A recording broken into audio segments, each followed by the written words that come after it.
Hello, everyone, and welcome to the Sports with Frank podcast. My name is Francesco Ricci, and this is episode one of my very own podcast.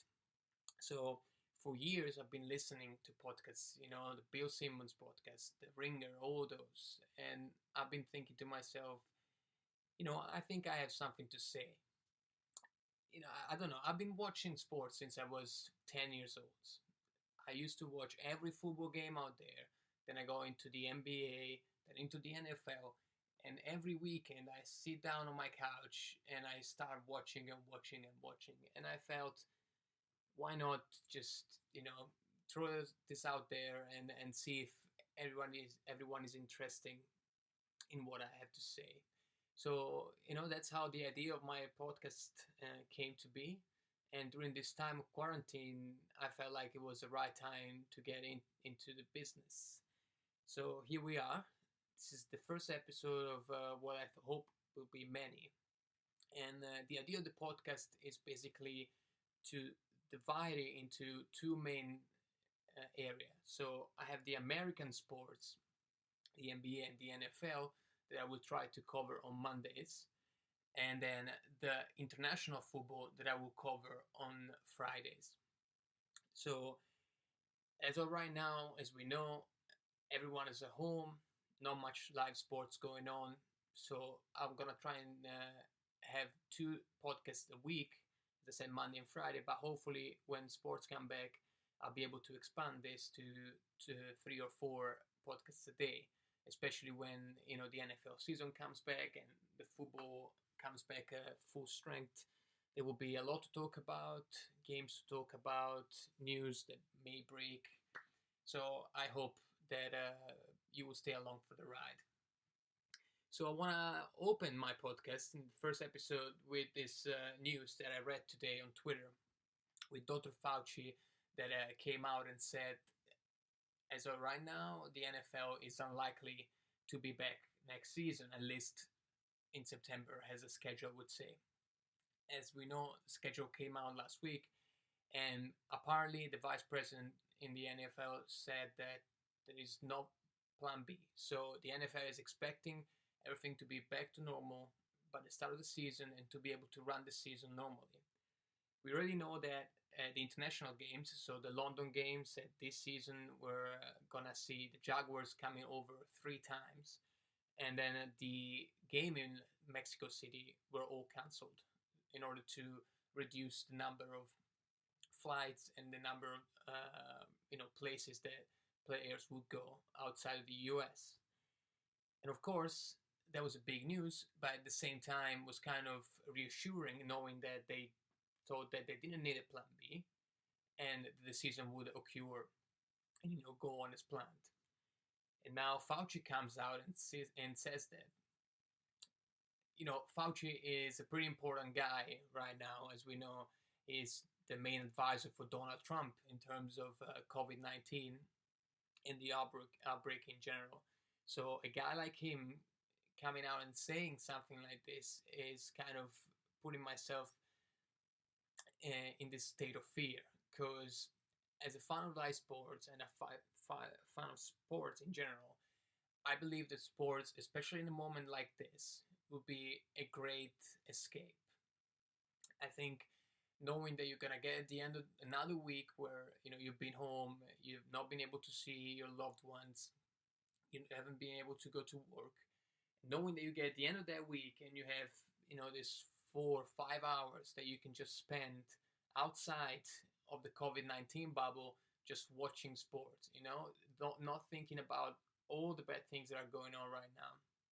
I think it would be great. But of course, you also have to put yourself in the players' shoes. So these players, I know that everybody sees them as these heroes and invincible people, but at the end of the day, there are people just like me and you.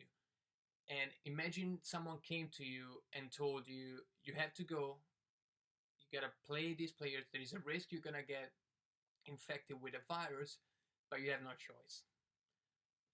Personally, I would feel like I didn't want to do that, because just because they are players, that doesn't mean they are outside of the COVID-19 range. They could be infected, as we've seen with Von Miller in the NFL, one of the few players that were announced to be infected with the virus. And they have families around them, they have loved ones, they have parents, probably old age, and you want to protect them.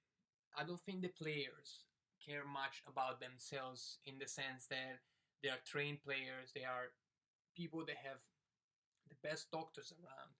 So I do not think that the players would be against this if it was just a matter of getting infected themselves. But if you think about what that would come with, someone gets infected with a virus, that means that you have to isolate yourself again, probably in the point in time where the isolation, the lockdown will be lifted in most places, even in the USA. So I think what Fauci said was right, in the sense that he had to say that you cannot right now, with the situation, especially in the United States, with not many testing going on and a lot of people getting infected every day and dying every day. I think if the government had sports in mind, that would probably be, a bad look for them. So I'm not surprised of what he said, but definitely I do feel scared about the idea of them thinking that September, which is, just to remind you, 4 months away from today, could be, too early to go back to play sports. And on the same topic, over the weekend, some news came out regarding a call that Adam Silver had with the NBA players. As we know, Adam Silver, NBA commish, he talked to them and he kind of suggested that there is still a chance for NBA to come back this season, but it's, as of right now, unlikely. He says he wants to wait until July, but that the idea that it was given to the players is that there's a high chance of them not going back to play basketball for the current season, the 1920 season. And also, he said how they should try to get prepared for the idea of playing with no fans in 2020, 2021. So, here we have the other side of the coin. So the NBA is kind of suggesting that they will be back in 2020, 2021, just with no fans, but I think that can be kind of the projection for every sport. I don't believe there will be any fans at any sporting event of any sort until vaccines found. But compared to the NFL, they're kind of giving hope. And at the same time, Adam Silver doesn't even want to rule out the idea that the season could restart again. Now, with the NBA, it will be easier because, as we know, there is this idea going around of basically creating a bubble of their own in places. I've been heard in Vegas and Orlando at the Disney World Park, which is currently closed. So the idea would be for the NBA to basically have every player come over. They would all stay in the same closed area. And at Disneyland, they have 6 basketball courts that could be used for games. So the idea would be to basically play the games in this closed environment. Players don't interact with the outside world. They get tested once they come in. And they ensures basically that there is no passing of the virus from player to player. Personally, I think it's a great idea considering the situation. Like, it shows you how much the NBA is kind of ahead of its time. And Adam Silver specifically has been looking, around. He hasn't just given up on the idea of playing the season.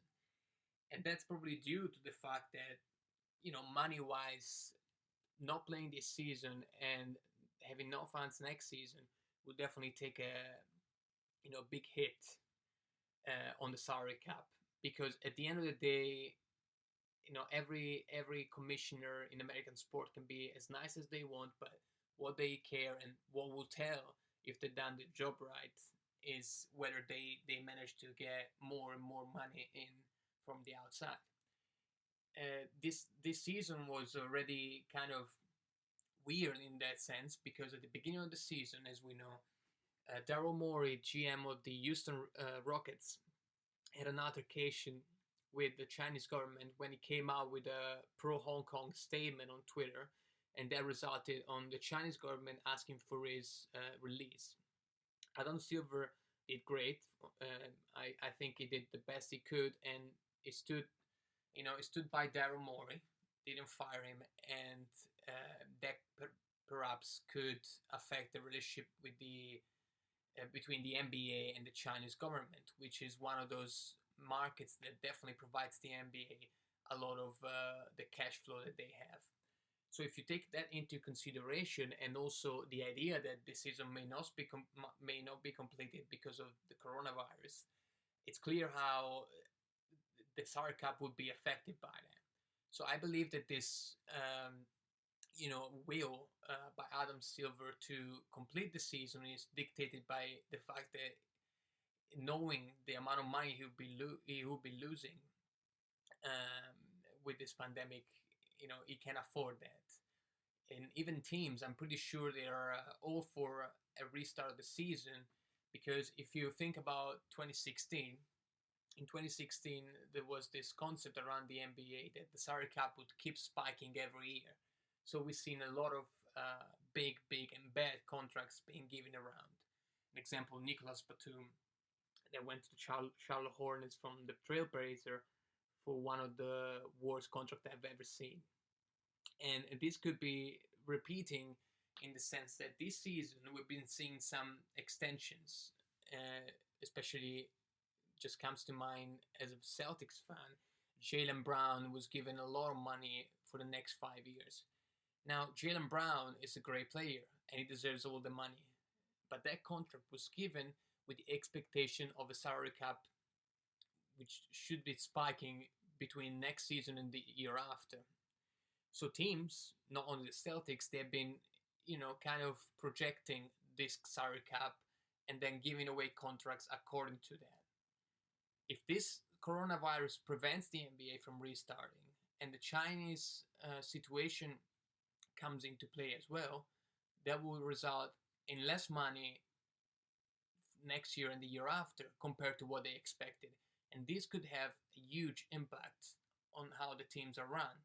Because right now, a contract like Jaylen Brown's would be too big if the salary cap not only doesn't increase, but may decrease. So I believe that's the main reason why the NBA is trying to come back this season. Because for the NFL, they played last season, and it's a kind of market that doesn't really lack money in that sense.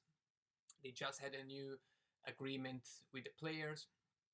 They will increase the salary cap as well, and the amount of money they'll get in shouldn't be affected much by this coronavirus pandemic, because, as I said, in any case, the idea would be to come back at the end of August.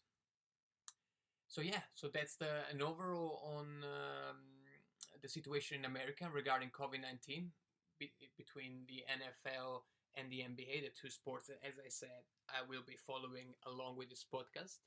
And it will do for this edition on Monday. It's only the first episode. I know that there will be more to cover in the next one, hopefully. And on Friday, I'll be coming back to you with an overview of where European football is at. Just a quick spoiler. We know that the Bundesliga is coming back on Saturday. So I'll be having a little dive in there to see where the situation is with the league table, see what teams are going to be fighting for top spots, relegation, and we're also going to have a bit of a talk about the situation in Serie A. Being Italian myself, I've been following very closely, and I have a bit of a take on the situation. So we'll talk about that, and finally we'll be talking about the Premier League and the French League that have taken a different approach compared to other countries on the matter so far. So thank you for listening to me, and I hope you'll come back on Friday for episode 2. Stay safe. Goodbye.